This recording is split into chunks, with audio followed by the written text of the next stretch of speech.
installment of Creating Comics.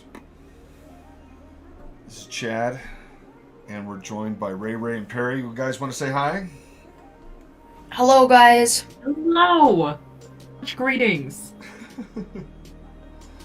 Happy holidays. Should we tell Christmas stories? I got a new tablet. You did? What'd you get? Mm-hmm. Yeah, tell us about that. It's a Huion something. Let me check. Do you like it? Huion Canvas 24 Plus, which is a big fancy name. It's huge. It's so big. But I really like it so far. The colors are really vibrant and great, and it responds well. I've got a felt tip nib for my pen, so it just glides on the screen. It's awesome. Oh, good. Sounds like you had quite the haul. Yeah. A blanket that looks like a tortilla. You know what? That's just as cool. That's just as cool. Especially when my cat Soviet decides that like he's gonna, take a nap in it or something, he becomes a burrito. And I love it. Oh, a burrito. That's incredible. I got I actually am surprised my wife got me the new kill team for Warhammer 40,000, which you guys probably don't play, but it was sort of an awesome gift. And I told her now, I was like, okay, since you gave me the game, that means you have to let me play it. I'm one of these people that gets really obsessive about games. I have a hard time like just doing a little bit of gaming. Anywho. So I got that, and that was pretty cool. I also got a Frankfurzet Art Book, which I love art books. It's cool. Frankfurzet. Yeah. Someone called him the Sergeant of the 60s. I don't know if that's necessarily true. I remember the day we learned about him in History of Illustration, and I was like, well, this is a neat day. Yeah, it is. That's an interesting day. Who is your teacher? Howard. My favorite? Oh, absolutely. You know what, though? I'm surprised Howard gave him time, so that's cool. Every now and then, Howard shocks me.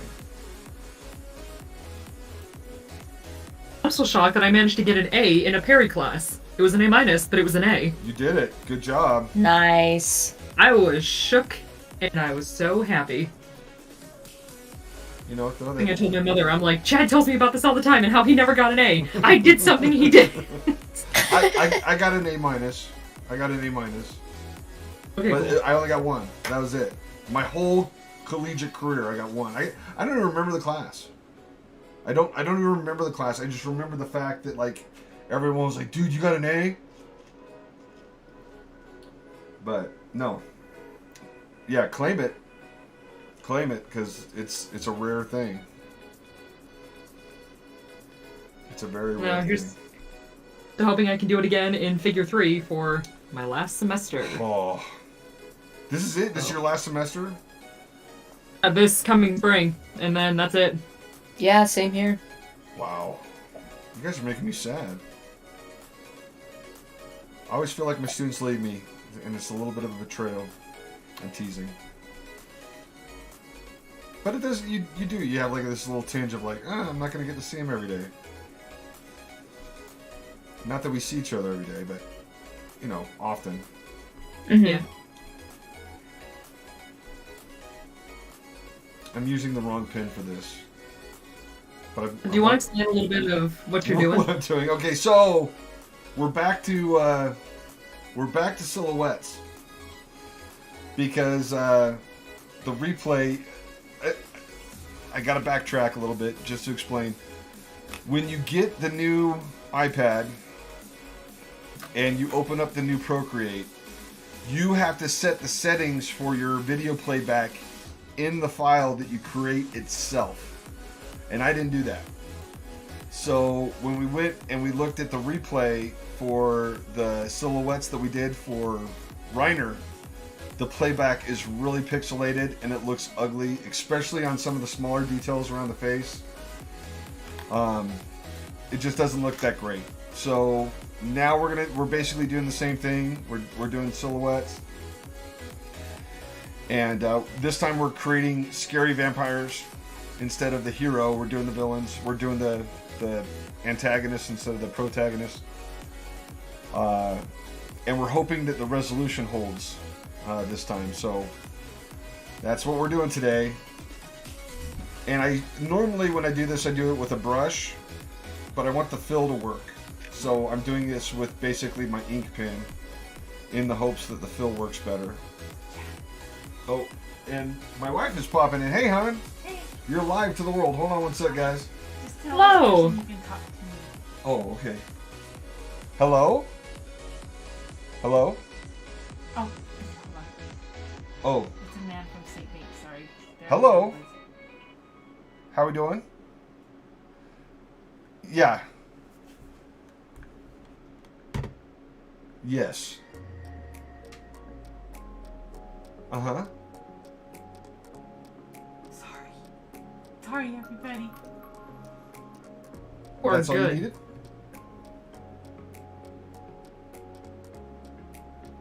Uh-huh. Yes. No, it's me. You need to talk to Joy now? Are you done talking with me? You just need to talk to Joy now? You better talk to her. She can't hear me.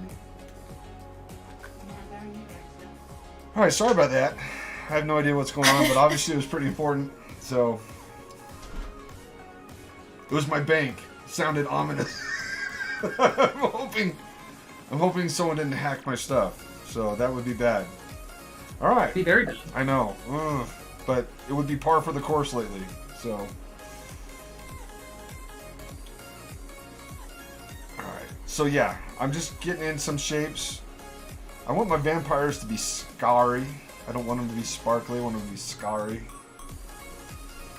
So I'm thinking about some scary designs. Now, if I was doing values, I would have kept that. But I'm not. I'm doing silhouettes. So this design's a little bit more alien. I want my vampires to be... Oh, okay. We got to talk about this. Have you guys seen Spider-Man? Yes. Okay, I was about to ask that, but before we jump down this rabbit hole, Art Lover 11 in the chat Uh-huh. says you have to change the video quality before drawing, or is it just when downloading the time lapse? You have to change it before you start drawing. That is so lame. Yeah. Uh-oh. Hold on. Now I'm getting text messages. Oh, yeah. I'm sorry, guys. Life is happening in real time. So, yes. Yeah. I'm sorry to be the one to tell you this, but I'm glad you're finding out now. What is this? Oh, my heck. Alright. It's my mom. So, Spider-Man, is it safe to talk about? Is that what you're going to say, Perry? Because there's still probably a lot of people that haven't seen it. I've seen it. Art Lover 11 in the comments says that they haven't seen it yet. Go see it. I Go don't know see if it. it's quite safe. Yeah, well, we can say go see it. That's safe.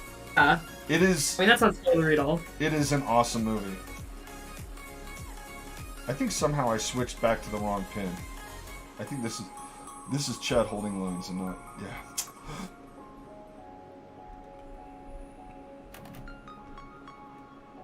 What did you guys think? It was so good. It made me very good. happy. Oh, Like, I think this I can say because it's just obvious from the trailer. I went for the villains, so it was cool to see villains. oh yeah. I want them to. Okay, yeah. All right, we gotta change subjects. We gotta change subjects. But it is so. I'm gonna go out on a limb and say not only is it the best Spider-Man movie ever made, including Into the Spider-Verse. It is the best superhero movie ever made. It is the best superhero. I'm just gonna say it. It's the best superhero movie ever made. Personally, I think Into the Spider-Verse is better just from an animation standpoint because the art style that they used for Spider-Verse was just groundbreaking and very beautiful. But as far as like comparing No Way Home to like Endgame, I don't think that's much of a contest at all. Yeah. I never saw Endgame. Like, truth be told, You're not missing much. You're not missing I'm not much. a Marvel person. I'm really not. It's a load of garbage. The only Marvel movies that I've really been able to get into are Thor Ragnarok, because it's just great. I love that movie. I love Loki. No surprises there. And Spider-Man movies. But Loki is hard not to love. Did you watch the Disney Plus? Loki? Yeah. Yes, I did. I watched the Loki show. I liked it. I thought it was fun. It's like just a fun character. And it was fun to see like all the alternate Lokis. Like Alligator Loki lives in my head rent free. It's great. Yeah. Well, and I like how they really. Anyway, they man, there's a lot of in-game hate here, and I wasn't prepared for it. You know, it makes me feel valid in not seeing it. So cool. You know, I didn't like Avengers 2. Like, I thought Avengers 2 was hot garbage. Like, literally, like, one of the dumbest movies I've ever seen. I felt stupid for wasting my money on it. I didn't feel that Personally, way. Personally, I'm of the opinion that the vast majority of the late Marvel movies, specifically, that have to do with the big Avengers teams. Yeah. I think all of them are hot trash. Avengers was Really? good. The rest of them, anytime where they have too many superheroes, here's the thing, right? So, and like I said, hot takes. This people can disagree with me. I don't care. They're going. We're gonna get hate for this, but it's okay. Go ahead. I'm not talking about WandaVision. WandaVision was a great show. What I'm talking about specifically is the movies where they try to have like 9 main characters. Because what I personally Can you give an example? I'm just really curious. love. Sorry, what?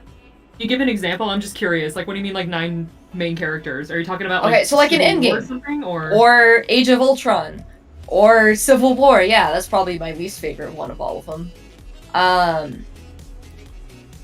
But for me, what makes a superhero movie or TV show or whatever really good is high stakes, personal investment, and moral conflict. Because that's what superhero stories are about. They're about the personal lives of these heroes getting messed up by villains or whatever terrorist organization or end of the world nonsense, right? And their personal stakes and stories about humanity and big emotion and whatever. When you have too many main characters, not in a TV show format, when you try to cram it all into 3 hours or whatever, none of the characters get the attention that they need to really flesh out any emotional attachment. And it's just gonna end up like hot garbage. It's just one giant long fight scene with, oh yeah, there's some humor here and there, and from a storytelling standpoint, I don't like them. So, do you think it works better as a television show then? I do, Yeah. because you can have a large cast in a television show, but you can have different episodes and point of views, giving individual characters that screen time and that story time to make those emotional connections. Like, look, this character is invested in this because XYZ and their past, and this person used to know them or whatever. And it showcases them as individuals, whereas if you only have enough time to look at it as like, oh, they're a team, and now they're fighting as a team, it's like, cool, I don't care. There's no emotional investment in this other than the world is ending and we got it. It's like, okay, but why do you care? Where's your girlfriend? Where's your backstory? Where, like, you know what I'm saying?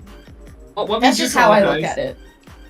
I wonder if, see, for me, whether or not it's good is how faithful it is to the comic.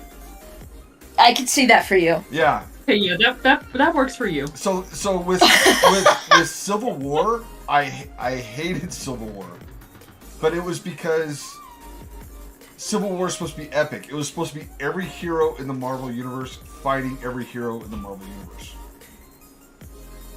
Okay, so that is the one where Captain America and Iron Man are like pissed at each other, and it's like, well, come on, friends, let's go fight at this airbase. And that's I was like, this. They should have called it Civil War. They should have called it, two people fighting. It was so ridiculous. They could have just called it Pissy Fight. Yeah, exactly. Basically. Yep. Yeah.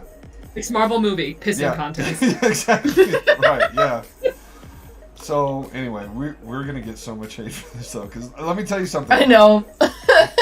We are really slaughtering a sacred cow right now. No, it wouldn't be the first. No, it wouldn't. But It's like it's just weird. Like people love Marvel films religiously, so I know it's dumb. prepare for doxing. Listen, I like a lot of the like origin movies. Like I've always been a huge Spider-Man fan. I like Captain America. I like Iron Man. Because it showcases the heroes and it gives them time to have these connections with the audience, and the fights matter and all this sort of stuff. It's specifically when they try to bite off more than they can chew and they pick a bad storytelling format that doesn't make any sense. And then they're like, this is the best movie ever. The most anticipated film of 2020 or whatever year. It's like, This is trash. What are you doing? This is marketing. This is dumb. I do think that the continuity is amazing. Oh, hold on.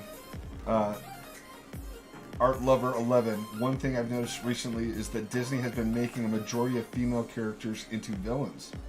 Not just Marvel, but even The Mandalorian Season 2 announced that Boba Fett show using a scene where what's-her-name took over Jabba's palace with Boba Fett. What do you guys think about that? I don't know. I think about that specifically. I haven't seen a lot of even it, even if Boba Fett and I'm forgetting her name as well.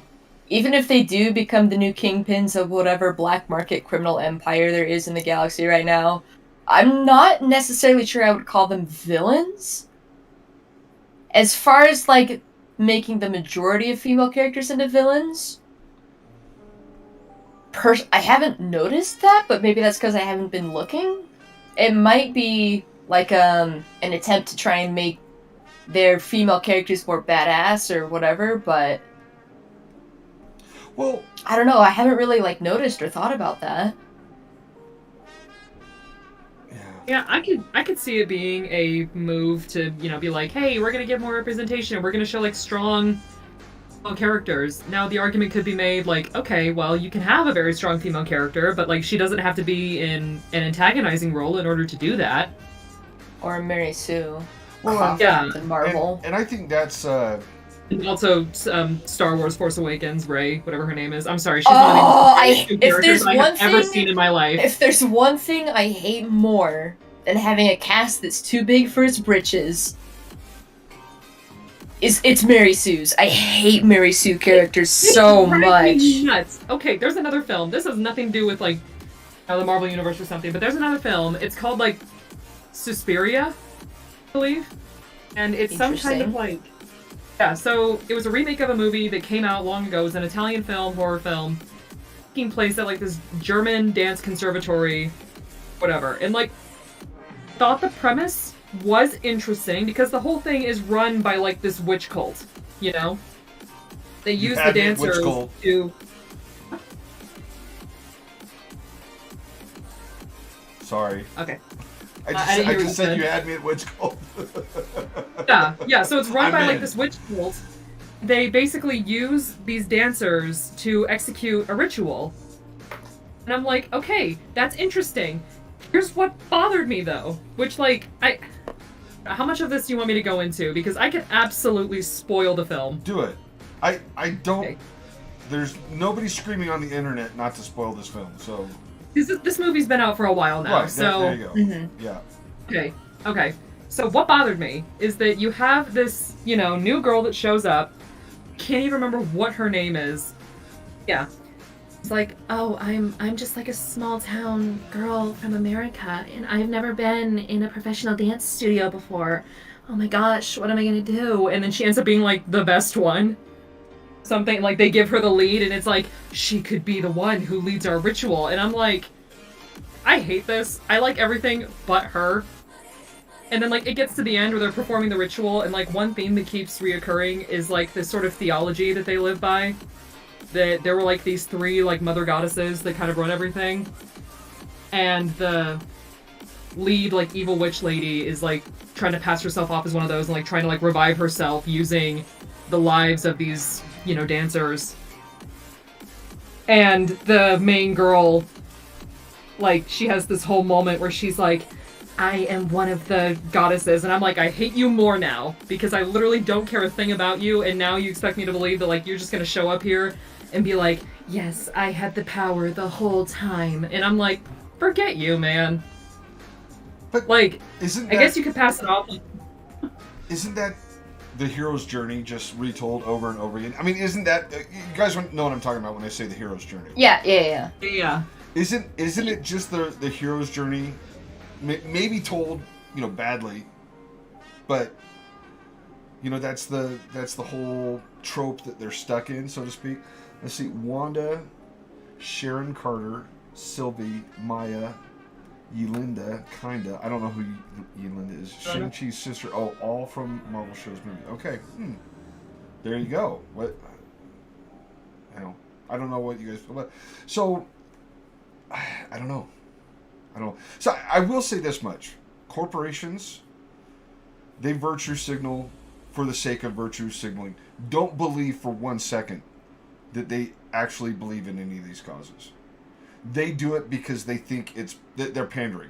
That's it. That's all corporations do. Whoever will give them money. They just pander. Publicity. That's it. If they think it's gonna make them more money to have more female villains, they're gonna do it. Period. End of story. Because that's all they care about. I mean, have you guys watched Don't Look Up on Netflix? I have not. You need to watch Don't Look Up. It's why we're not gonna make it as species, but it's so true. Where can it be watched? Netflix. All-star cast: Jennifer Lawrence, Leonardo DiCaprio. I know there's a lot of Leo haters out there, but if he ever deserved an Oscar, he deserved it for this more than the what was the Wait. Is Don't Look Up the Comet one? Yes. I watched that with my husband. What do you think? And I was blatantly struck by how spot on. It was unnerving because of how realistic a reaction it was from the public. Yeah. How they reacted to this news and how people in authority approached it and all that sort of stuff. It was disgusting and it was realistic and it horrified me. Yes. Kind of similar in a way to like 1984 when I read that in high school. Oh yeah. Yeah, that book's a lot more horrifying now because you're actually watching. Yeah. You're like, oh wait, ha ha ha. Oh. Just nervous laughter, like, oh yeah, big brother. We're in danger. I'm in danger. So, Cuddle Squish said Marvel really said gaslit, gatekeep, girl boss. I don't know what that means, but it's like a phrase that's been going around the internet. Okay. So, explain it to me, Perry. I'm old. I need an interpreter. Okay, here's the problem. I know what gaslighting is. Yeah, like, I know how to use it in context. I'm trying to think of, like, how to come up with a description for the phrase as a whole. Because it's like, I know the sentiment behind the phrase, I know when to use it. I'm trying to figure out, like, the words or, like, how to describe it, you know? So give me 1 second to... Oh, no worries. Google.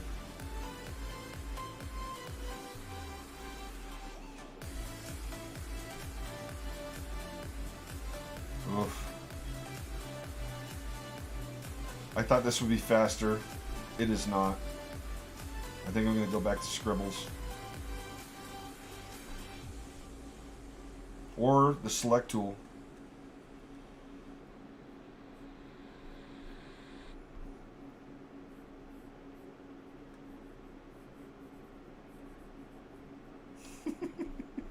This is like the part on the Jeopardy where the music's playing. Na, na, na, na.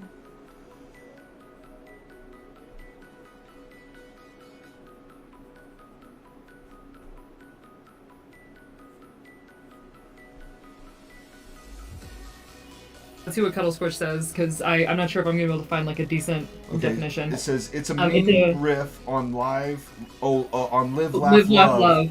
that pokes fun at the idea of girl boss. Girl boss. Okay. Oh, boss. Oh, girl boss. That's Okay, probably a AKA typo. Yeah. Okay. A shallow take on feminism. Okay. Yeah. Yeah. So Yeah, so exactly it- pandering. That It's like right? a satirical phrase. Yeah. It's blatant pandering. Yeah. Yeah. Because corporations do not know how to be authentic. They really That's don't. true. I mean, Hmm. I told you guys about the whole Green Lantern experience with DC, right? Where we think so. we went to DC camp and they were trying to convince everyone at DC camp that the reason why Green Lantern didn't do well is because kids didn't know what a lantern was. I'm not making this up. Hand on a Bible. Please. Hand on a Bible. The marketing team was like, well, this is why it didn't do well. Kids don't know what a lantern is. I'm like, are you kidding me? It was a crap movie. It was like the suckiest movie I've ever seen. Like, do kids know what an Avenger is? Do kids know what a Venom is? Like, nobody knows what the names of these characters means. It's irrelevant. It's all nonsensical. You know, it was just a crap movie. You know, but what was amazing to me though was like looking around the room and just how like nobody was saying anything. Do you know what I mean? Because like you're there. These people put money in your bank account that translates to food on the table. And so you're in this meeting and you're listening to this horse shit. And nobody wants to stand up and say you're out of your fucking mind. You know, we can't say that, but anyway. Okay, are we still keeping this like safe for YouTube or? I guess not. Okay. I can go with that. But I mean, you know, it was just nuts. Like it was nuts. I'm like watching this, like going, is this really happening? Yeah. But they literally they want to handicap creators. They want to tell creators how to create. I told you about the whole, you know, they want more franchises like Harry Potter, Lord of the Rings, and Game of Thrones, but don't write anything fantasy. I told you about that, right? Yeah, you did. Right, yeah. I'm just sitting here, I'm like, wait a second, you just listed. You know, anyway. Like, do y'all even know how popular fantasy is right now? But the idea where it's like, you know, give us this, but don't give us this in the same sentence. Yeah. It's like sweatheart, that's not how this works. Yeah. All right. So Art Lover says Green Lantern. That is so stupid. Same vibes as when they renamed the first Harry Potter book to Sorcerer. Yeah. Yeah. Some marketing person somewhere, they're like, they don't know what philosophers are in America, which that's a pretty safe bet. You know? Oh I mean, my gosh. we're talking about the dumbing down of America, but yeah. Anyway. Alright, back to silhouettes. What do you guys think of Alien Vampire? Yay or nay? It reminds me a little too much of Alien from Alien. Alien's like the... I like Aliens. So, okay, that's cool that you like it. I like it too, don't get me wrong.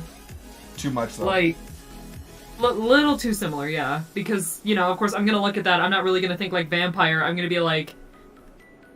What is it that Sigourney Weaver says in the second one? Like, you know, get your hands off her, you bitch, or something? Yeah. That's all I'm gonna think of. Okay.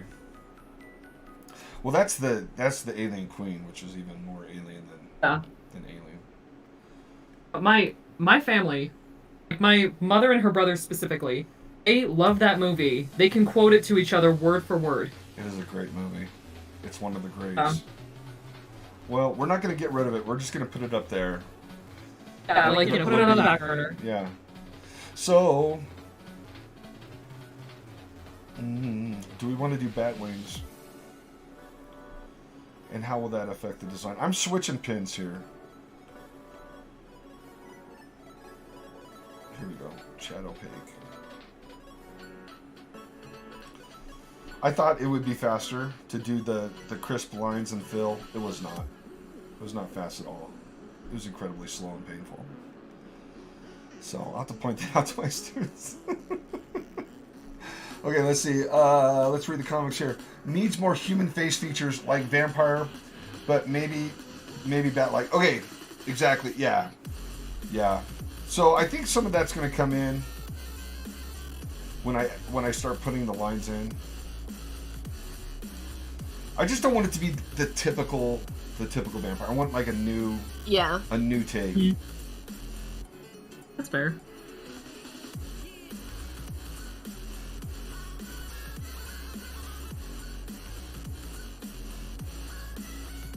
You know, I'm starting this off way too big.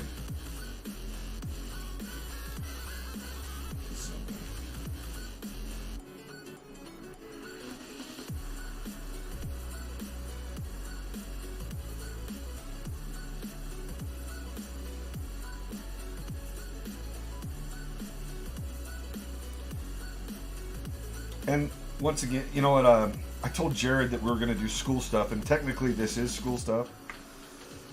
I feel a little bad now though, because this is also Death Watch stuff. So I need to. I'm gonna, Jared, I'm sorry. I didn't think I was going to do this, and I did this. But one of our big inspirations is Castlevania, and they have some crazy bosses on Castlevania. So I was like, you know what? I could really do whatever I want, and just sort of justify it however I want. Wow, I don't know what just happened with that select, but we're going to redo it.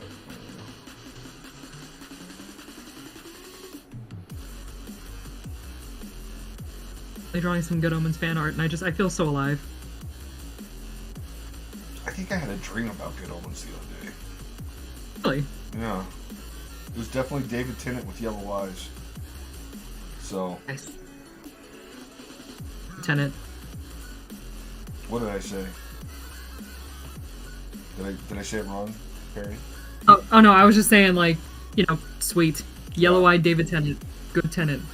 I think the best thing I've ever seen him in was Jessica Jones. That's another thing Marvel sucks at. Their villains are stupid. They're so dumb. Oy. What's Jessica Jones? What? Oh, it's really good. Sorry. You need to watch it on Netflix. It's a lot of fun.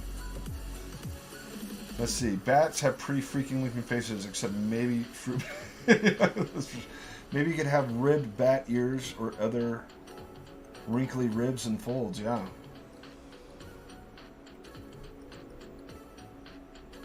Yeah. I'm just literally drawing a hunchback right now, and I'm hating it. So kill, destroy, erase from existence. I mean, one thing that you could always do when you're designing these forms is that you're doing a new take on vampires, right? Mm-hmm. Where, and I'm like trying to figure out what I can say and what I can't say.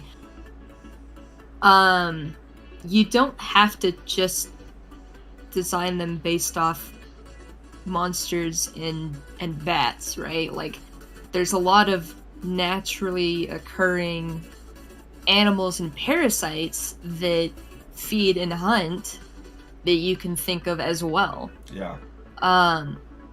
Like if I were you, maybe have some bat-like characteristics so that people look at it and go, oh yeah, that's a vampire. But you could have something with, like some kind of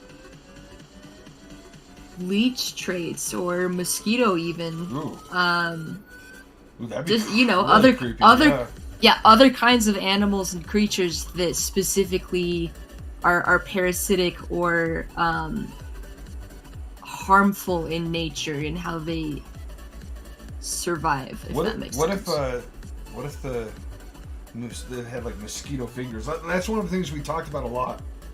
Is whether or not the vampires have holes in their fangs and then they suck through their fangs, or if they just puncture with their fangs and then suck with their mouths.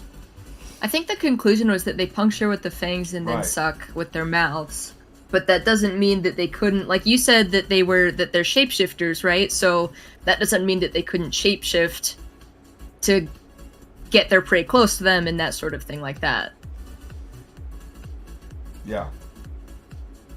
Or we can just experiment with really creepy things like super long hands. Yeah. I love when things have like long spindly fingers. It's just unnerving.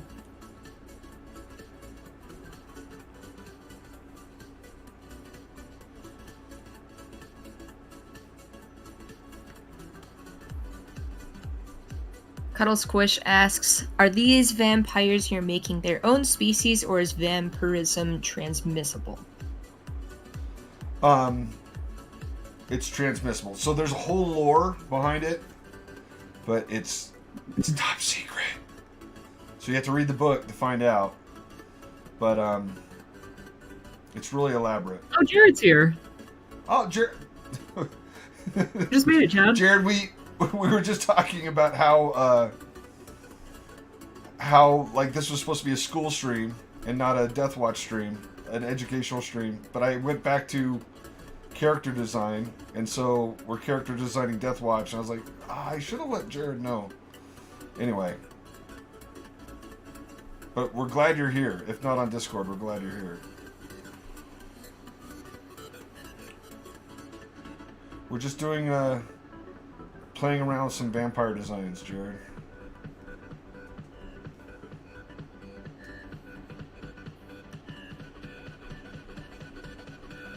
Boy, that is unnerving.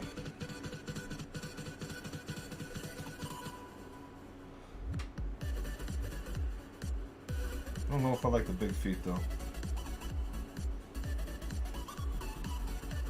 So there's one artist, when he does the silhouettes, he just uses the select tool. I think we're going to try that next. I did that with the animals. But once again, it turned out so low res, it doesn't look great.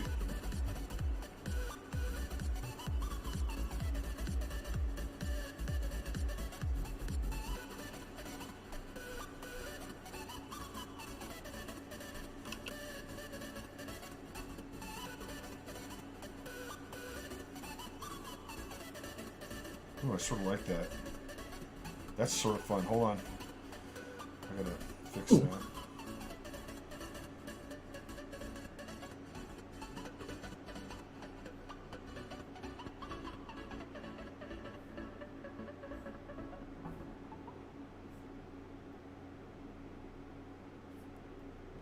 For whatever reason, that might not work as a silhouette, but we're gonna try and make it work.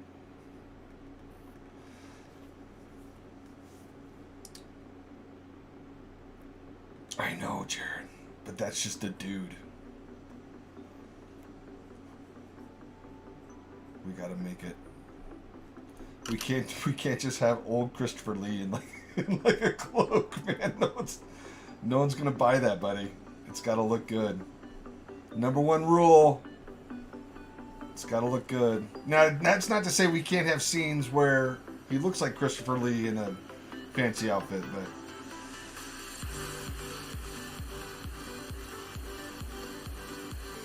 Okay, it says, also, hi, this is Kayleen. Your class with doing gestures and character designs has been one of my favorites. Okay, good. Good. We're still going to call you Art Lover 11 because we're all about avatars here. And we don't want people to show up on your doorstep. Let's see, this is why you need to watch deep. Okay, alright. It's on the list of a million things to do, Jared, I promise. Jared knows everything that's been going on, though. There's a few select individuals that know everything that's going on.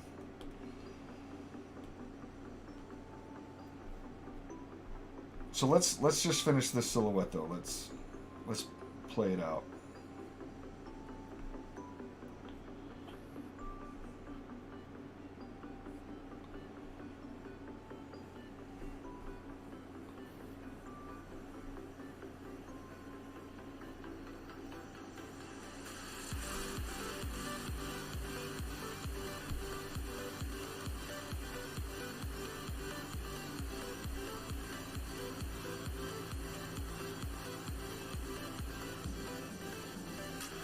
Have you guys been watching the new Hawkeye? Speaking of... Is that releasing already? Oh, yeah, it's out. Yeah. I think they even have I've not been watching it. I haven't watched it. Said not a huge marveler. Guess you could say I don't marvel at Marvel. That's bad. Aha! Wah, wah.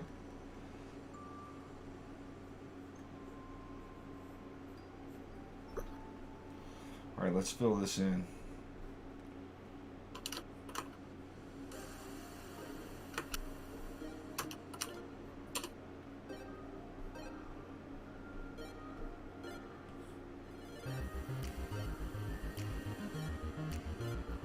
It never ceases to amaze me. Like, I have a certain way of doing things, and then I'm like, it should work better this way, and I always try like the new way, and it never works as good.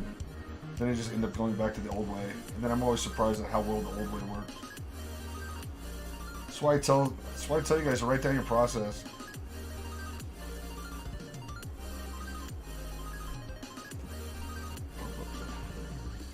Size on this.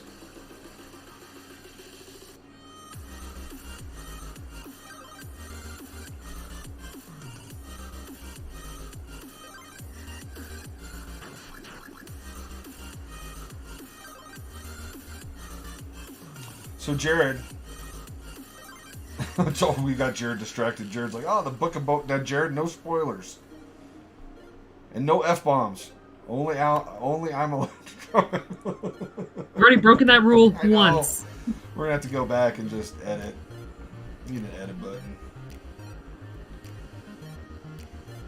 You I think I saw that. You can do Go that on look up. YouTube. I don't know if you can do it on Twitch, but you can definitely do it on YouTube.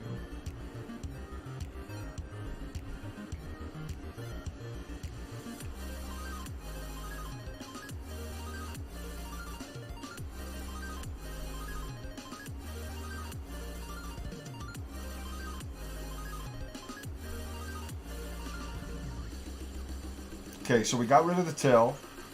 We added the long spindly fingers. And then I'm just adding sort of the vampire wings.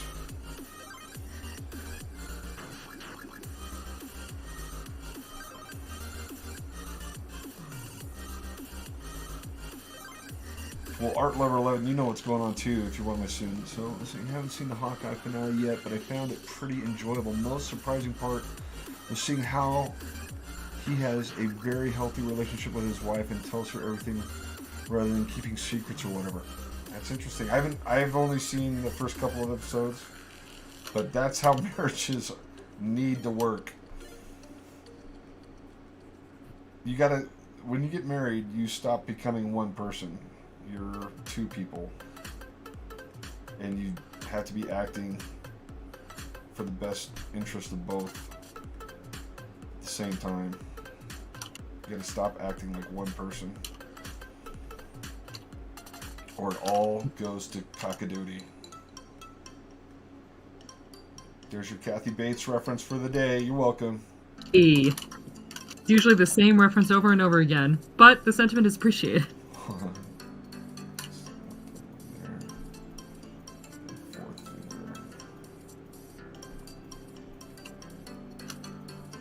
Kathy Bates.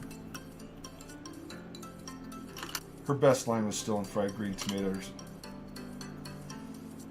Tomatoes. Fried green tomatoes. Whoopsie! I said we should do like 92 Draculas and have him do both a bat-like creature form. Yeah, absolutely. For sure. Alright.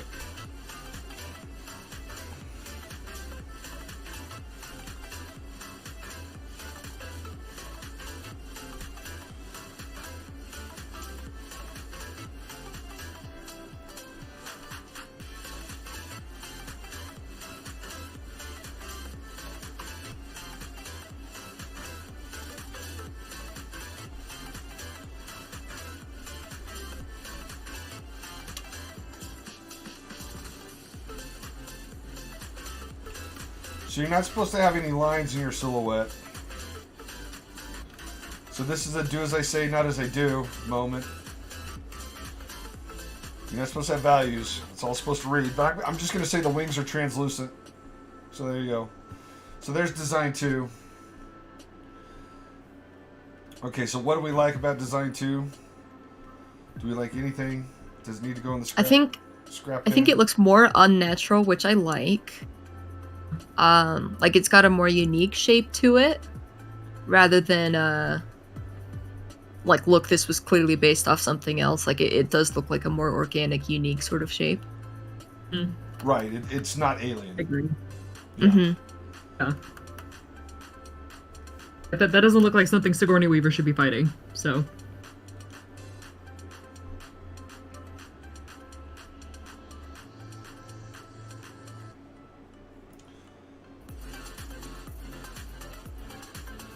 You know, what if we gave it like a lamprey mouth? That would be really scary. You guys seen a lamprey? That would mouth? be. Ugh. Yeah. Try it. Why not?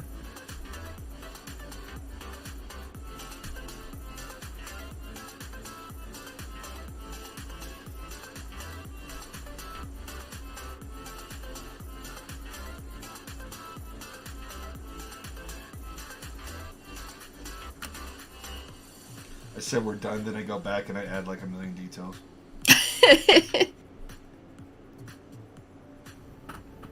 Is the purpose for, like, you know, no lines in your silhouette just to make sure that it does read in its most, like, basic... Exactly. Yeah. So if you think about things just as their shape, and if it reads as a shape, it's just gonna be that much better when you it's gonna read that much better when it's finished. Like, I'll give you an example. On the next one, I'll do one that's purposefully sort of like ambiguous shape-wise. Okay. And so it's all about just looking at something instantly and knowing what it is or what it's trying to communicate almost at a glance. And so if you can do that with just the shape of the object, then all the details that you put in, that's all just sort of like icing on the cake, so to speak. Ah, what the... Oh. So yeah, you're trying to come up with an interesting flat shape. My heck. There we go. So the wings do make this look a little confusing, a little spindly. But I think once you add, you know what? We can always undo.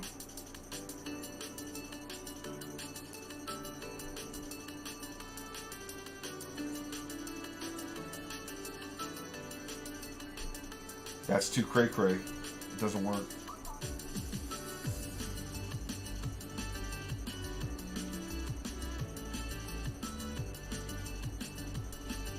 And then I just totally did that nuclear blast.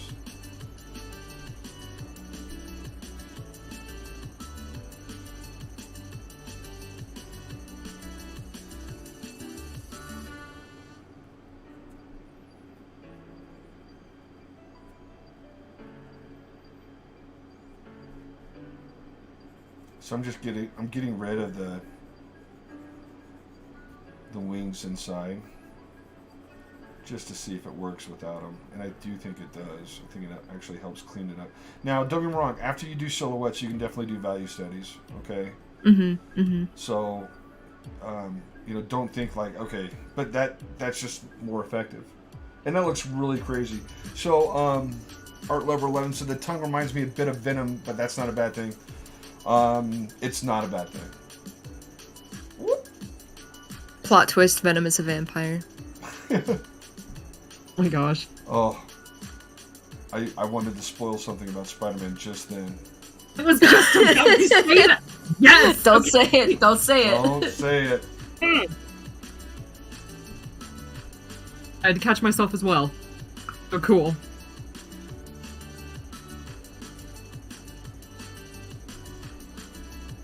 Okay. All right. So we have two designs.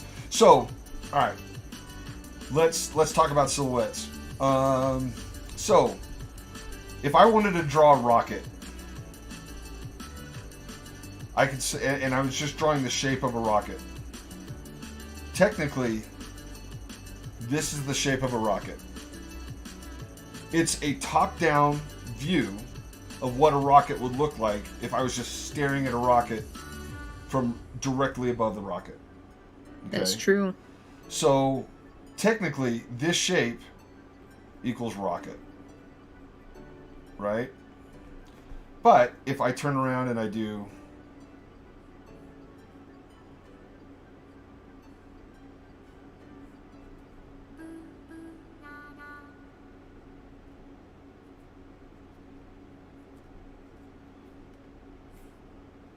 Wow. This is the best looking rocket ever. Everyone's like, dude, this guy draws comics. I'm like, yeah, actually. I'm trying to make a quick point, and it's not been so quick.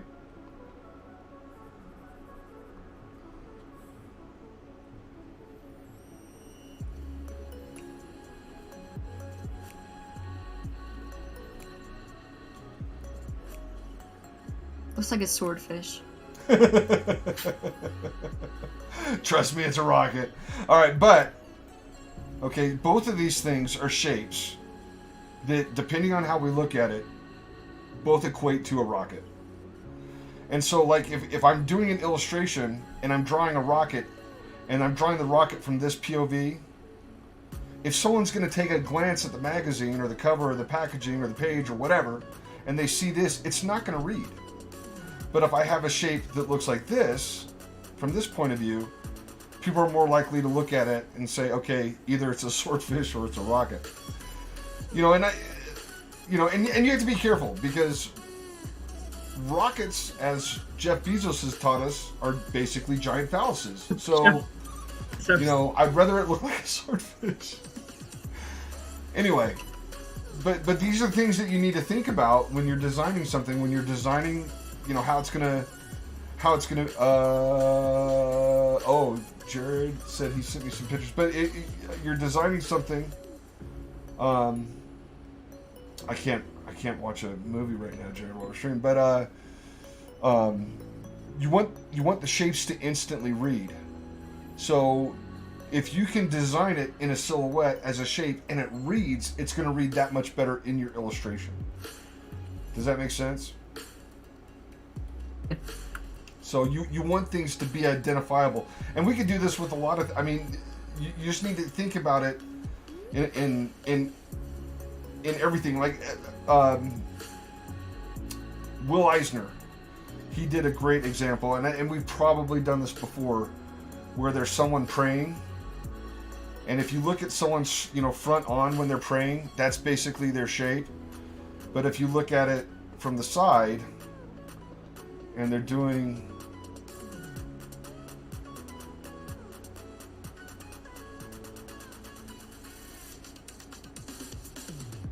something like this, which one reads better as as what you're trying to depict? So both of these equal prayer, right?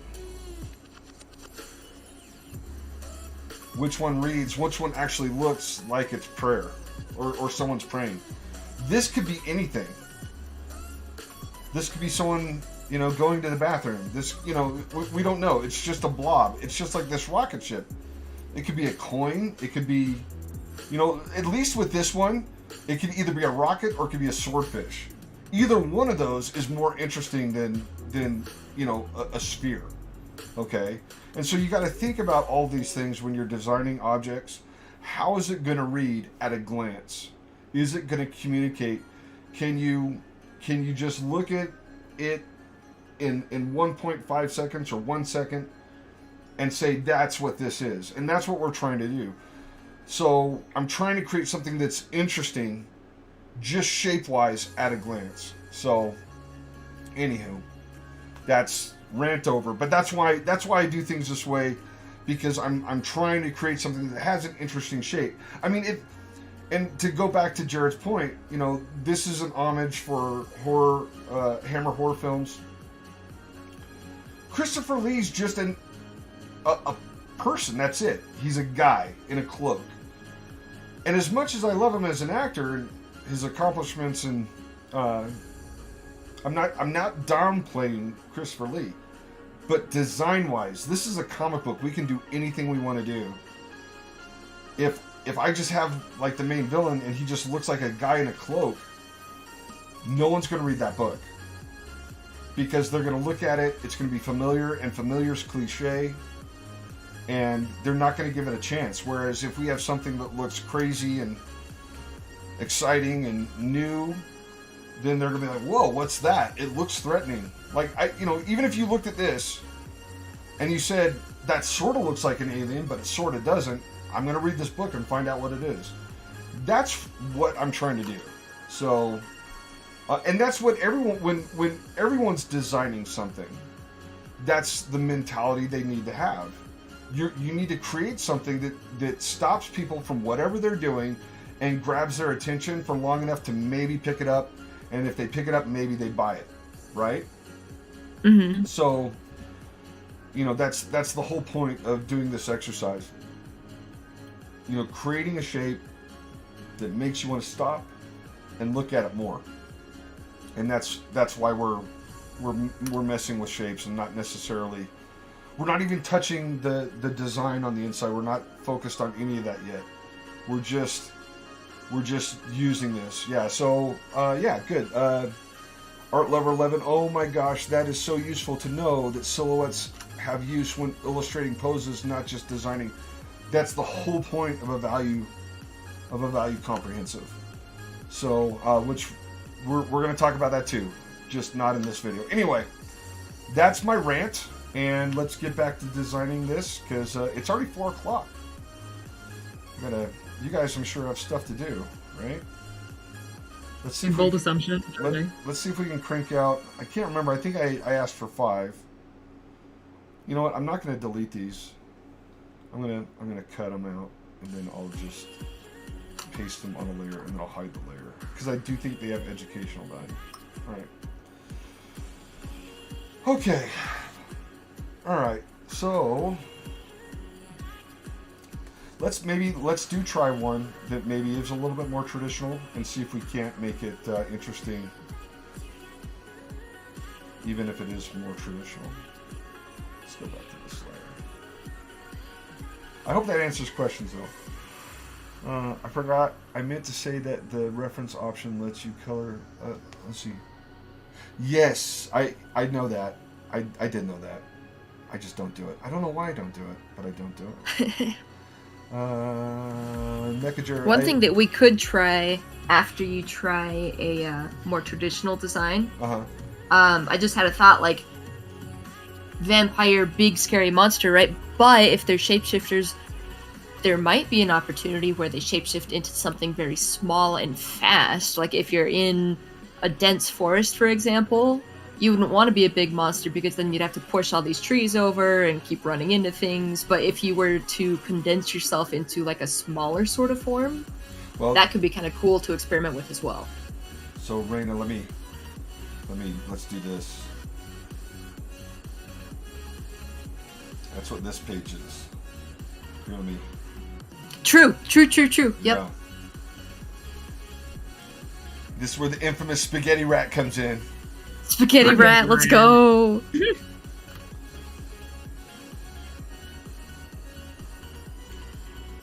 Anywho.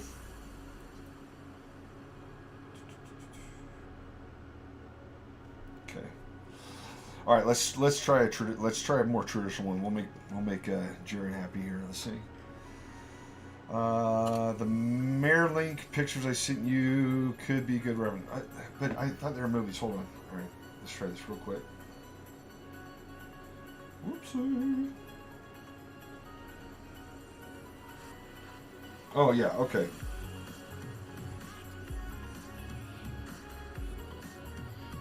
Let's see. Okay, so I'll try. Yeah. Okay. All right, Jared. Okay, here we go. Snakes come to mind first. Ooh, snaky.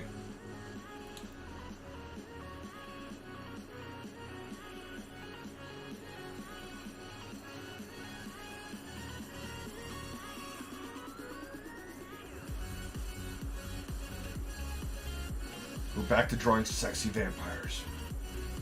Oh yeah. Oh, bring the smolder.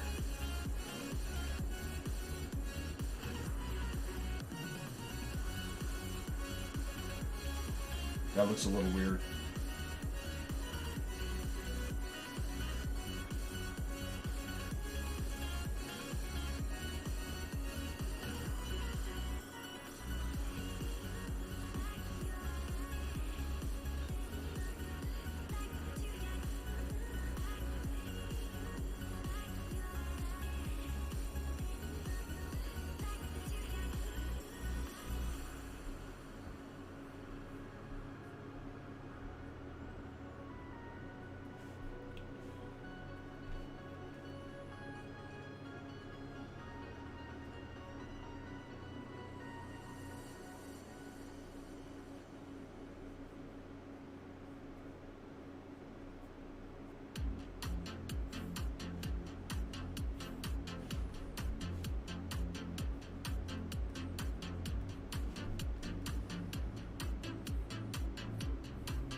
And whenever that happens, I always wonder what he's done.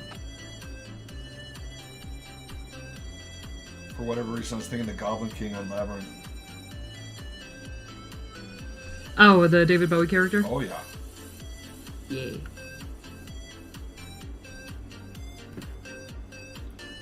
Jareth.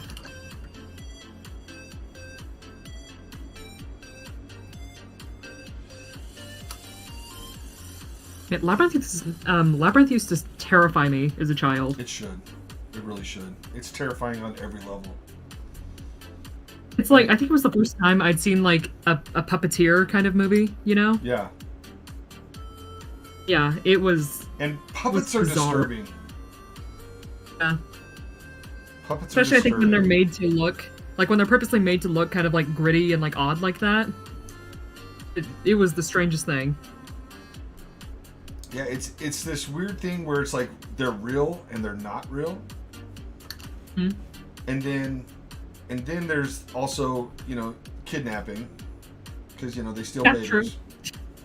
And then there's True. like this weird, crazy like love connection between like a 12-year-old babysitter and like an immortal. Yeah, that movie's Immortal Goblin King. yeah. That movie should not work. My kids will not watch Back to the Future. Will not. But why not? They're like, he tries to kiss his mom, and they're like, I'm out. Check, please. I'm out. Which is so Fair. weird because like everybody in our generation loves that movie. And my kids are like, we're not watching this. This is gross. I'm like, ah. And Joy and I are both trying to justify it. Like, they don't really kiss. Well, they sort of do, but it's creepy, and they both recognize this. Anyway, and I'm like, why are we trying to justify this to our kids? Anyway, whatever. Like what you're gonna like, but be aware that there might be some creepiness involved.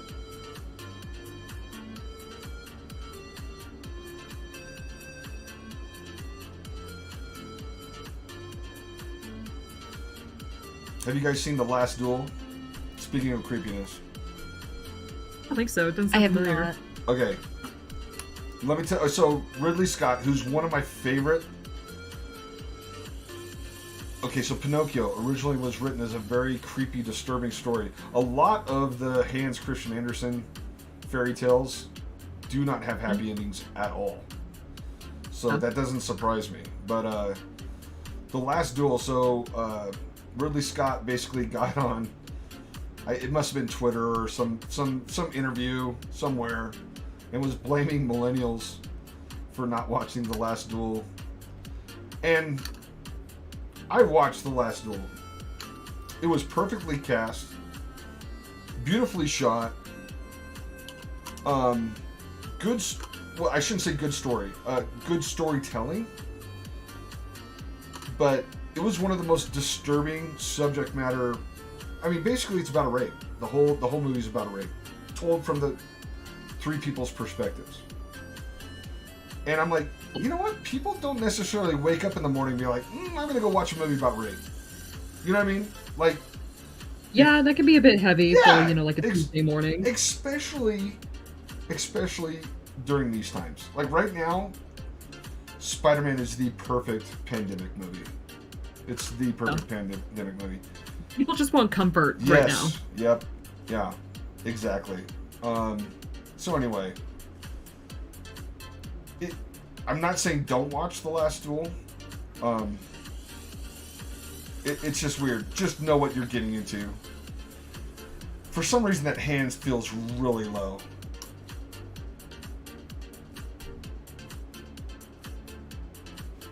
What do you guys think? I think the hand feels really low. The hand does feel kind of low. Yeah. I wonder if you could put it even lower. No. Gosh. Ray's like, double down, Chad. Double down. Basically, just make it strange, make it more odd. Make it unnerving. You to can where, like, you can it's either not have it uncanny be valley. average. Yeah. You can have it be average, or you can push it to the boundaries and go with something whack. And both are good. It just depends on what you're going for. Oh, make him See- tall. I don't know why, but like, paraphrasing this right, I keep seeing that picture of like the live action Shaggy just being like, "Are you challenging me?" Just like make it lower.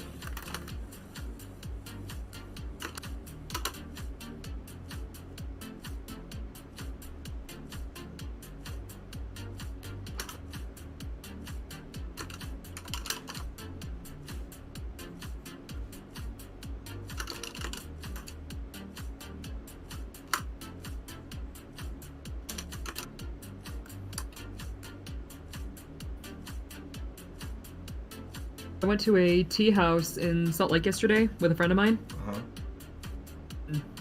Gosh, it's so peaceful. Sounds awesome. I can use some tea right now. Have you ever been to Tea Grotto? Nope. I've never been to anything that... I've been to like maybe 4 coffee shops in my life. Oh. Beans and Brew, Starbucks. I just went to another one that's right by my house. And then These? just some random ones on the road. And I've never been to a tea house unless you're talking about boba. You know what? Actually, I sort of like that more than I should. I did this to be like, all right, let's just do plain old boring vampire, but I actually really like it. Anywho. All right, Jared. 1 for Jared.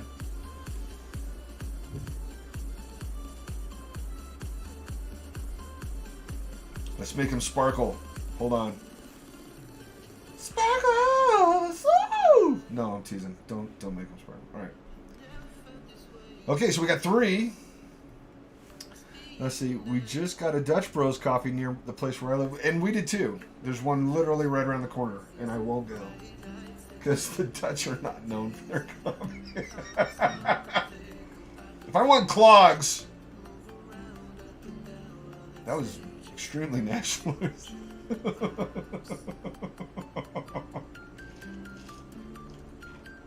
That's right. I'm an equal opportunity offender. Okay. So we like that better than we thought we would.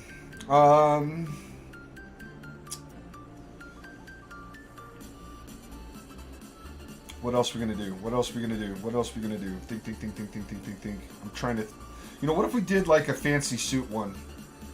Yes! Almost like the Gary Oldman Dracula.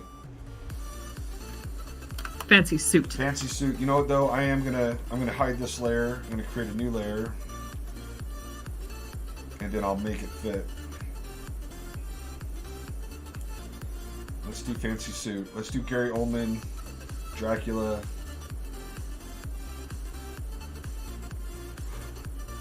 Beautiful hair. Very distinguished gentleman.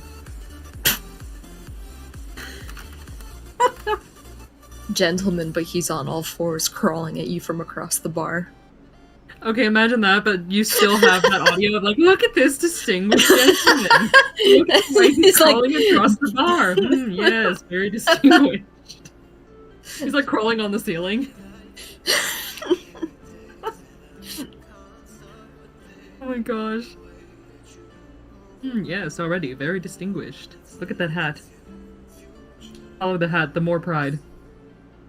Corncob pipe? No. That just barely made, like, thinking of, like, really, really tall hats, that just made me think of in Doug Dimmadome. As one tall hat. Let's work on this pose.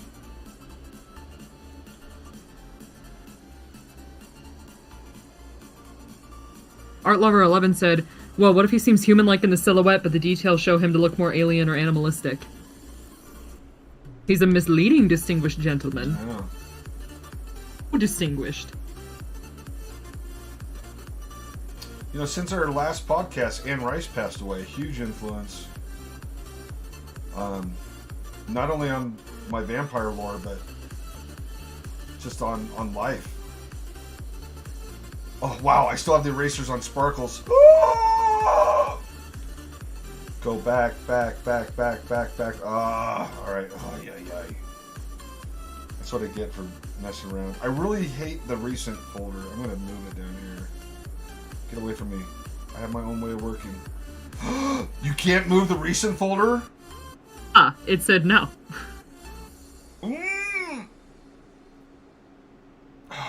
Really? Right, Chad, nothing is ever designed to make life easier for you.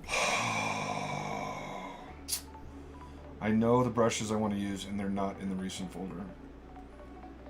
Alright. Okay, there we go. Or maybe they are. Pretty sure it was. I don't know why, but I'm getting like slight, like, Jack the Ripper vibes. As you Liz. should. That'd be Yeah. a fun book. A vampiric Jack the Ripper? Yeah. It was written about the same time. Well, Dracula. I almost feel like he should have a hand in, like, in his pocket or something. Like, Something to kind of make him look like shifty, like he has secrets, because he does.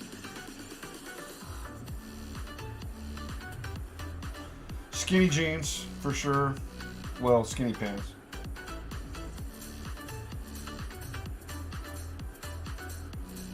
Coats for days.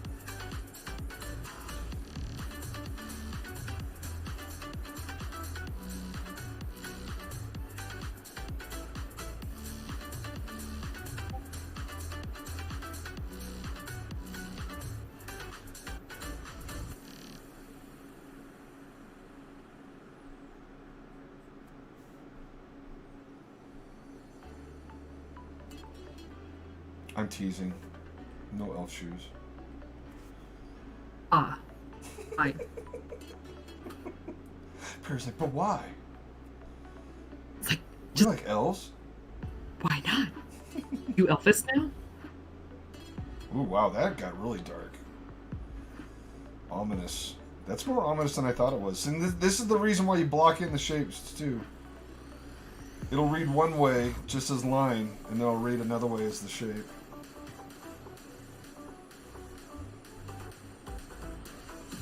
Feels like, yeah, he'd have this, like, giant, like, jacket, like, with fur or something. Ooh, I sort of like that. I had that on the last one a little bit, that, you know, I had, like, the feather Liberace boa. Wow, He gives, really, like, a slight... really just dated myself there. It's like a slight, like, mafia vibe, almost, like organized crime vampire. Well, he feels like Kings of New York, the butcher. Yeah, Billy the Butcher. Is that the character? maybe. I actually don't know what this is. I'm talking like I do, but I have no idea what this is. You gotta watch Kings of New York. Or, I'm sorry, Gangs of New York. Gangs of New York. Maybe that's why. Martin Scorsese, Leonardo DiCaprio when he was like 5 years old. Daniel Day-Lewis. I mean, seriously, have you ever seen Daniel Day-Lewis, like, not act with, like, the best acting you've ever seen in your life? Where can I watch this program? Oh, man. Is it on Netflix? Hmm. We'll have to have a movie night.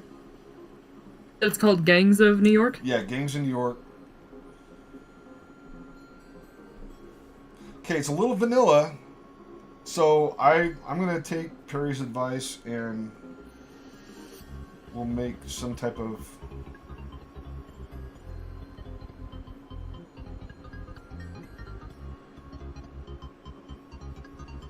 see if this adds a little bit.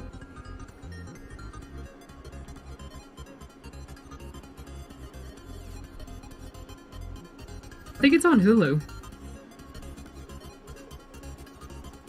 Could probably go watch it on Hulu later. It's I don't know if I've ever seen a bad Scorsese film. I really don't. There are some that are just not as awesome. But it's almost like let's see. Hold on, I gotta go back to the chat here real quick. Let's see. I heard Christopher Lee was Dracula years ago. He is so cool, totally random, but he was also the living inspiration for creating James Bond. Yeah, Christopher Lee was the real deal. I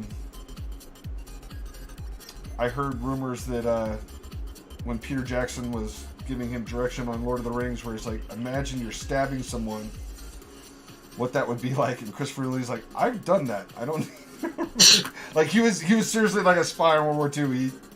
He like infiltrated and killed Nazis. So he was the Say real less. deal. I got this. I'm just wondering, like, as I'm watching you kind of draw this like coat and whatnot, do you think that vampires would have an issue with like, I don't know, bodily like temperature control? Like, would they be warm-blooded or would they be cold because they're dead? I don't Like they don't have to that is like a dress up great like. question. I have no idea. Yeah, like I'm almost wondering if they would have to dress like in more layers or like more warmly because they can't regulate their own body heat. I have no idea. You would imagine being dead, you'd be cold all the time. Now, here's another thing, like just to dive deeper into this, could they even feel it because they're dead? Do they still have like receptors to like feel things? Well, we know that they feel hunger. True. That's going to be essential. You know, I like the tails, but I like them lower. I think I had the tails up higher. That's sort of interesting too.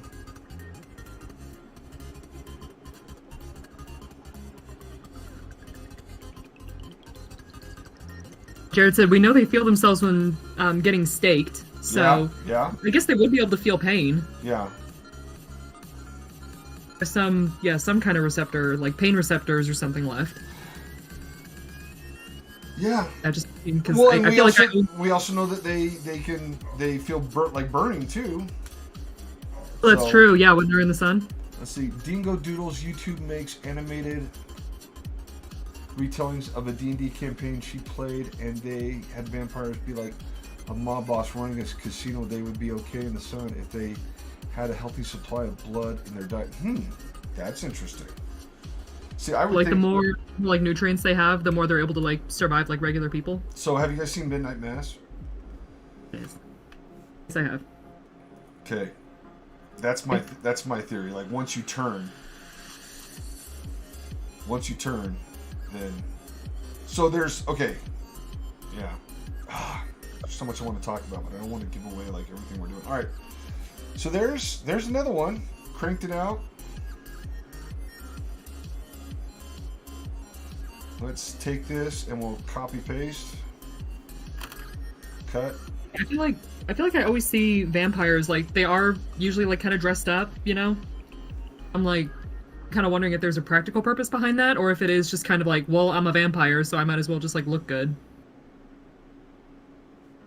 I would assume it just has to do with getting near people. Like, you go to a gas station, you're probably not going to shy away from a guy that's decently dressed, but the hobo walks in and you're like, I'm out of here. I'm going to go to the other side of the store.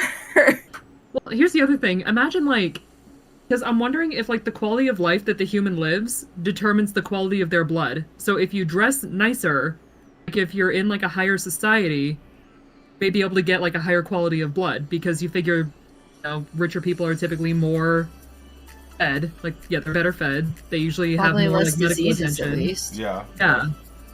So, I wonder if that could Interview with the improve it. Vampire, Anne Rice definitely, that Lestat basically would only feed on royalty. So, and it was one of the main conflicts between him and Leo. Like, Leo would eat rats and things like that to avoid trying to eat humans.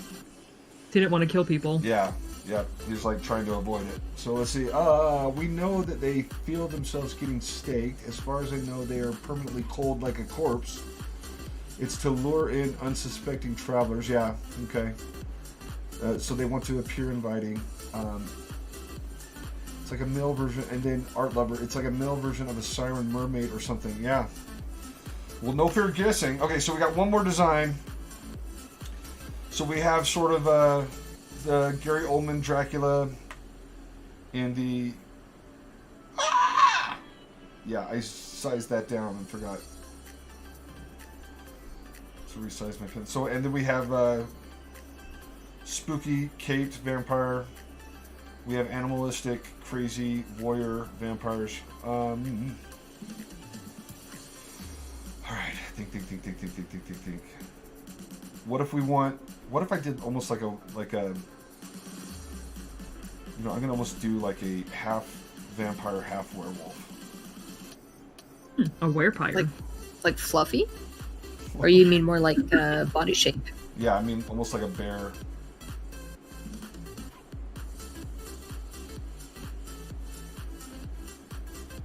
See, that's the other thing I like about this assignment. You know, when I tell my students to do it, it really sort of pushes them out of their comfort zone. Because everybody, by their own nature, is just like, they want to be one and done. They want to just, you know, get through the assignment. They want to do it as fast as they can. They have a million things to do. They have work. They have other assignments going.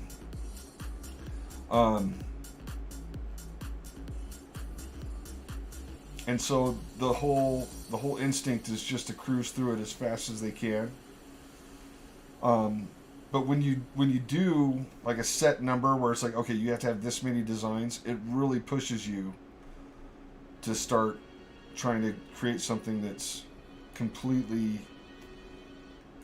new, completely outside of your comfort zone. You're almost getting desperate. You're like, I don't know what to do. And at the same time, it's like, you know, like right now we're on a time budget. Normally we end at 4:30 because I have to jet and run to class. We don't have class today, but anywho. So at 4:30 we're basically reaching our, you know, quote unquote deadline. So it's one of the things actually I really like about, you know, assigning numbers and things like that, because it'll force you to go in some unusual directions. And sometimes I think students get their best ideas in those last couple of steps. But then they're afraid to, it's almost like they have the assignment already in their head, and they're going to do the assignment that way no matter what. And then they just do the other things because you require them to do it, even if they have like a better result in some of the things that you push them to do. It's weird, but I don't know. Do you guys ever feel that way? Like you're like, okay, this is what I'm doing, no matter what. I don't care what feedback I get. Or are you open and malleable? What do you think? Sometimes, like if I really like an idea, or if I get an assignment, like for example, for some of the environment assignments that I got, it was like, okay, well, I could do just like some kind of regular scenery. However, I know later I need to develop this world, so I know I'm doing this no matter what. I'll just do like different angles of this one setting. That's usually when a bit more like, I don't know, stern or like strict as to like, no, I'm doing this and I'm just gonna work with it. But Did you guys see Jennifer?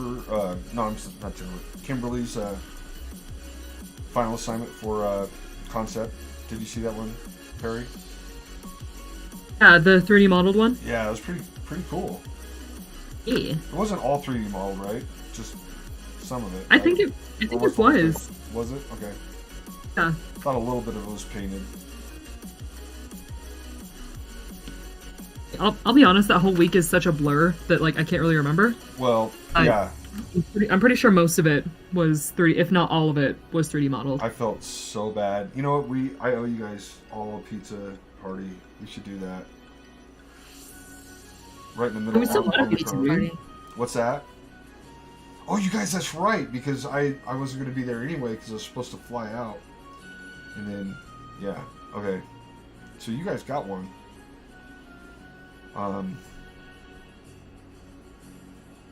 It was my other classes. It was like spatial and gesture that didn't get it. I didn't get a pizza party. Well, we need to have a pizza party. We should have an But you- intern pizza party. There we you said go. something about doing something for the interns and like I think even Top Golf came up at one point. I am down for Top Golf. Do you guys want to plan that? What's Top Golf? Oh, we're taking Ray to Top Golf. Oh, okay, hold on. Let's go back to chat. Let's see. Cuddle Squish. Don't hear once that coconut water can be used as an emergency blood transfer. What? Vegan vampires? No, we're not. We're not doing that. We're not doing that. Oh my gosh, yeah, imagine a vegan person like turning into a vampire and just like having to grapple with the whole thing of like, I have to do this or I'm gonna die. But they're like, That- or you can drink coconut water. Now, here's the $1 million questions. Do vampires have to go to the bathroom? I don't think I've ever heard of a vampire actually having to use a bathroom. I have. Because it's a literary device you usually don't have to think about. I would say yes, because even though they just drink blood, quote unquote, they're still taking in organic matter that they have to get rid of, so. So in Guillermo del Toro's The Strain, they talk about it a lot. It's a way to like identify like where they live, and they basically invent like this bat fecal matter detector, like luminol, and like they'll go into rooms and spray it. Anyway, if you haven't read that book, the first one's actually really fun, and then it just goes crazy. They also, oh, wow, they also turned it into a television show. I think it was on FX. And I think I watched a couple of episodes and it just didn't hold my attention like the book did. But like I said, even the book it was a great read for the first couple ones, and then for me, it went off the rails, so.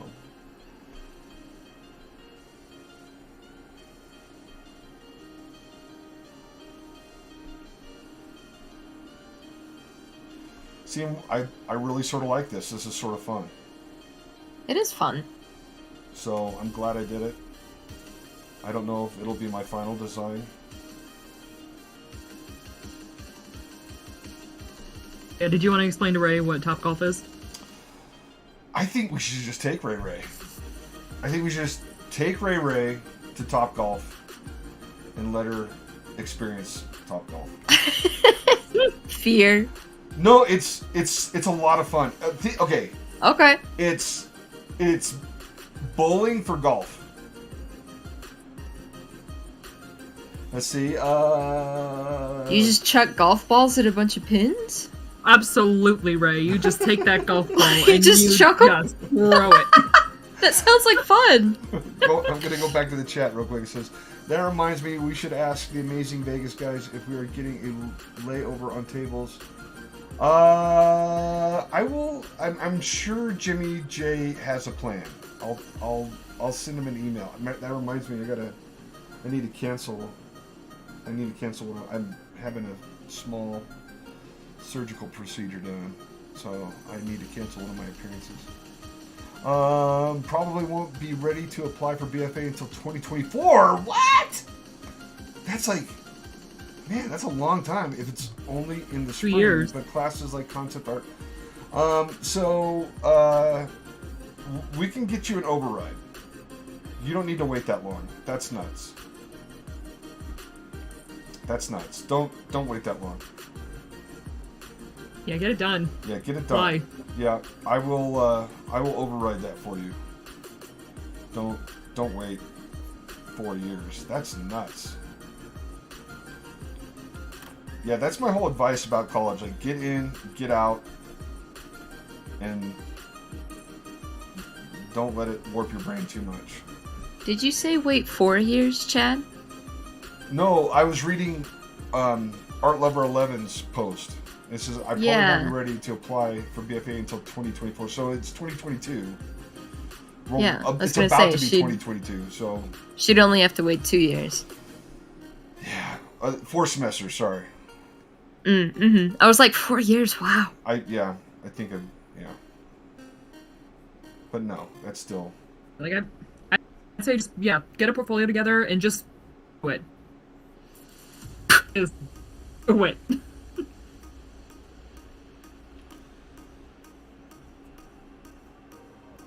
Talk to me during office hours.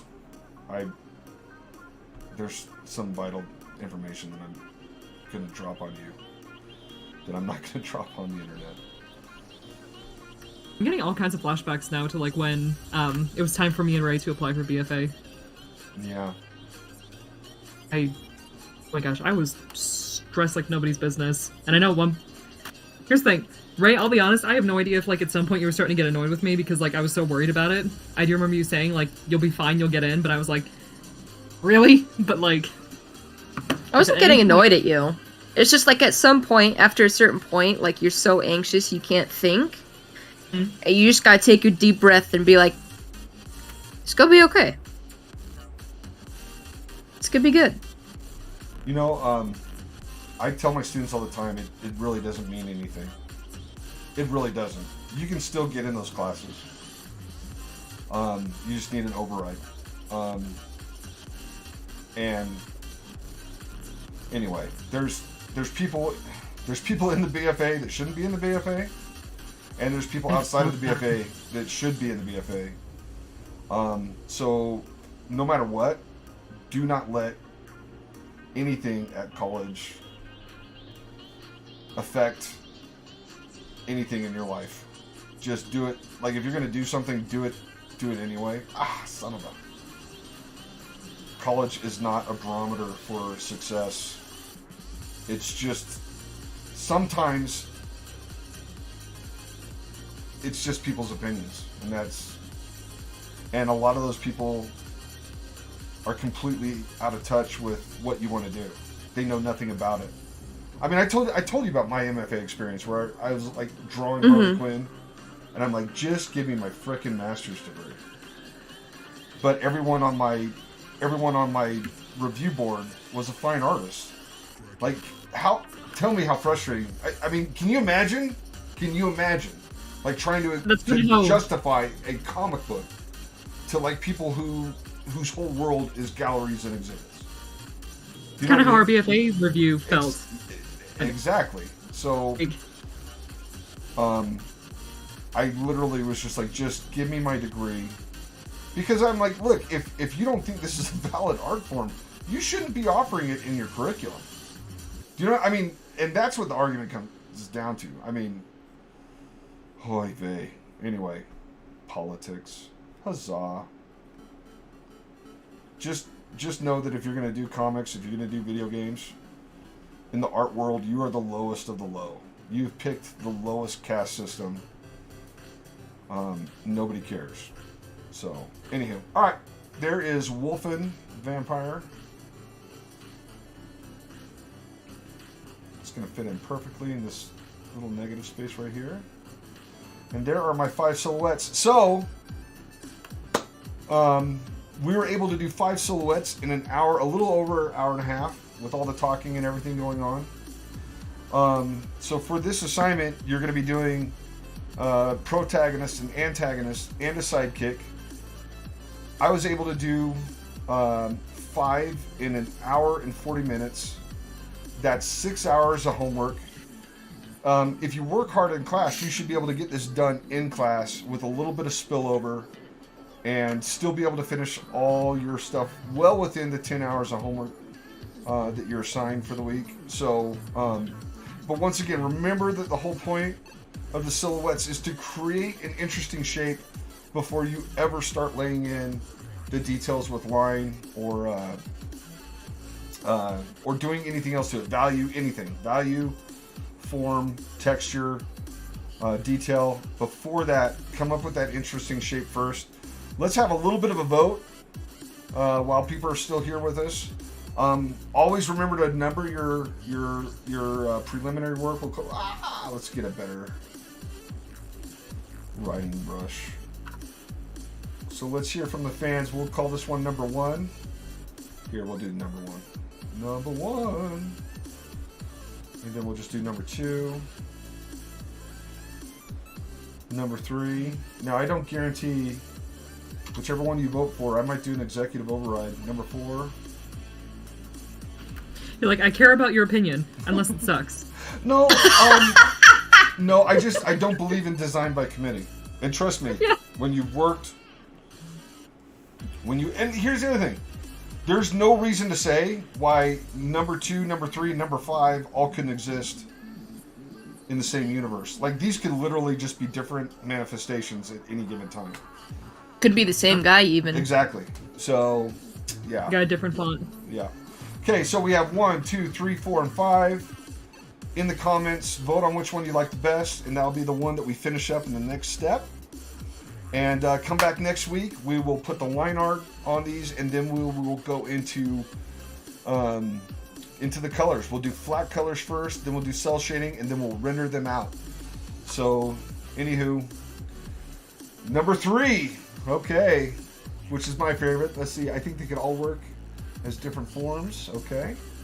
Let's see. Cuttlefish. Should I be concerned if I'm still in 2 rather long wait lists for some spring classes? Okay, so Cuddle Squish.